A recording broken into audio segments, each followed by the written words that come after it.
Jonah and the Grampus. Marriott. Edgar. I'll tell you the story of Jonah, a really remarkable tale. A peaceful and humdrum existence he had until one day he went for a sail.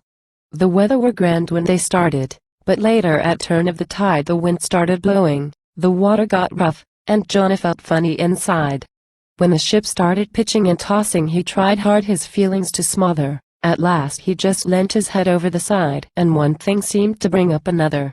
When the sailors saw what he were doing it gave them a bit of a jar. They didn't mind trippers enjoying theirselves, but thought this were going too far. Said one and quo. Is there a note you can think on to stop you from feeling so bad? Ampersand quo. And Jonah said and quo. I, lift me over the side and chuck me in, there's a good lad. Ampersand quo. The sailor were not one to argue, he said and quo. Happen you know what's best. Ampersand quo.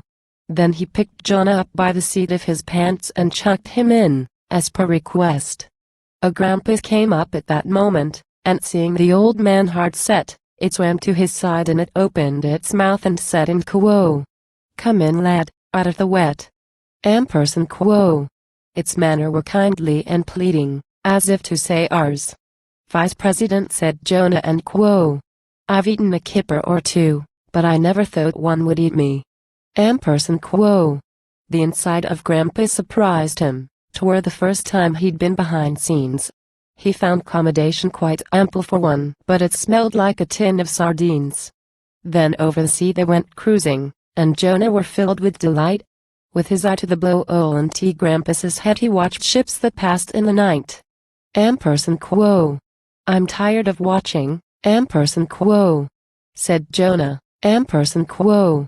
I'll rest for a minute or so. Ampersand quo. Ampersand quo. I'm afraid as you won't find your bed very soft, Ampersand quo. Said the Grampus, Ampersand quo. I've got a hard row. Ampersand quo. At that moment up came a whaleboat, said Jonah, Ampersand quo. What's this air we've struck? Ampersand quo. Ampersand quo. They're after my blubber, Ampersand quo. The Grampus replied, Ampersand quo. You'd better hold tight while I duck.